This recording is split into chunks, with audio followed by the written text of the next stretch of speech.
मोला कुछु नहीं दिखे अंधियार माँ, रानी चिमनी दिया लो बारना।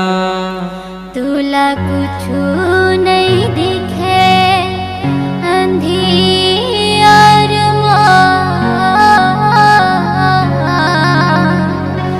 राजा भारी मजा है मोर प्यार मोला कुछु नहीं दिखे अंधियार माँ, रानी चिमनी दिया लत बारना। मोला कुछु नहीं दिखे अंधियार माँ, रानी चिमनी दिया लत बारना।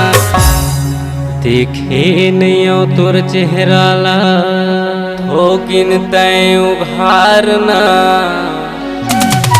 तुला कुछु नहीं दिखे अंधियार माँ, राजा भारी मजा है मोर प्यार माँ। तुला कुछु नहीं दिखे अंधियार माँ, राजा भारी मजा है मोर प्यार माँ। ओ चिमनी दिया लत बारना, रानी चिमनी दिया लत बारना। तुला कुछु नहीं दिखे अंधियार माँ, राजा भारी मजा है मोर प्यार माँ। मोला कुछु नहीं दिखे अंधियार माँ, रानी चिमनी दिया लत बारना।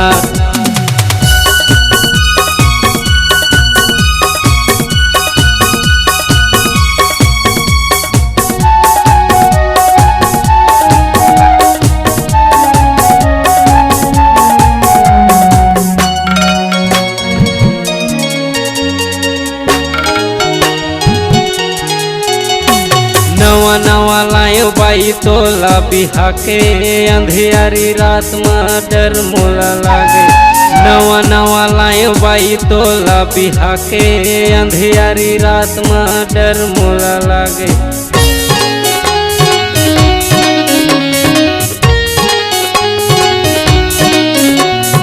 नवा नवा लायो बाई तोला बिहा के, अंधियारी रात में डर मोला लागे।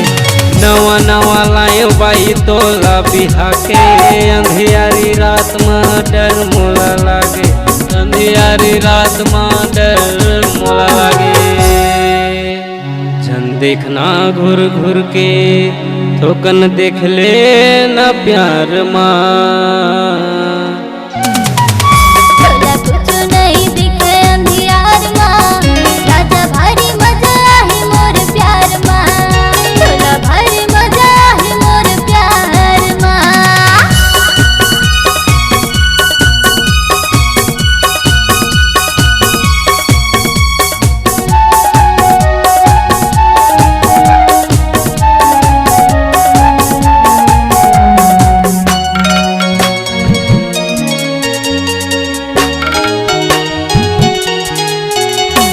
नवा नवा लाए मोला काहे की लाज है, मोर सिर माना राजा मौका है आज ले।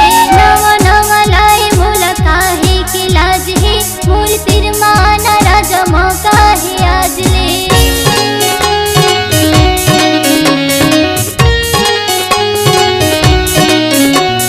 नवा नवा लाए मोला काहे की लाज है, मोर सिर माना राजा मौका है आज ले।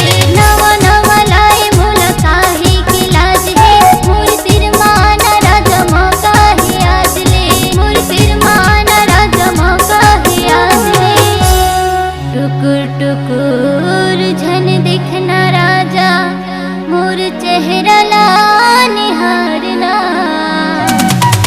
मोला कुछु नहीं दिखे अंधियार माँ, रानी चिमनी दिया लत बारना। रानी चिमनी दिया लत बारना।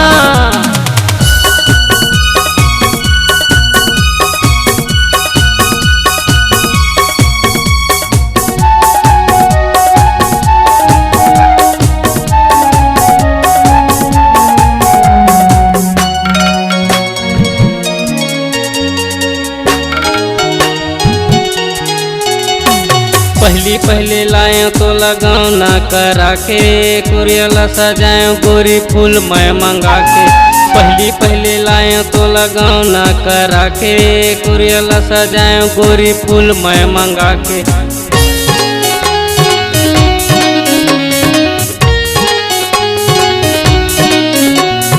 पहली पहली लाए तो लगौना करा के कुरियला सजाए गोरी फूल मैं मंगा के। पहली पहली लाए तो लगौना करा के कुरियला सजाए गोरी फूल मैं मंगा के। कुरियला सजाए गोरी फूल मैं मंगा के। देख डारियों तोर चेहरा ला रानी मन मोर मतागे तोर सिंगार माँ। तोला कुछ नहीं दिखे अंधियार माँ राजा भारी मजा है मोर प्यार माँ। तोला भारी मजा है मोर प्यार माँ। बोला कुछ नहीं दिखा अंधियार माँ रानी चिमनी दियालत पारना। तोला कुछ नहीं दिखे अंधियार माँ राजा भारी मजा है मोर प्यार माँ। रानी चिमनी दियालत पारना। राजा भारी मजा है मोर प्यार माँ। रानी चिमनी दियालत पारना। छत्तीसगढ़ी सांस्कृतिक लोक कला मंच मोर जिंदगी के सपना ग्राम पनेका जिला कबीरधाम की रंगारंग प्रस्तुति। गायक विजय साहू सुर के दीवाना और रोशन साहू पूजा मेहरा। प्रोग्राम हेतु संपर्क नंबर 7261950824। दूसरा नंबर है 6268516735। धन्यवाद।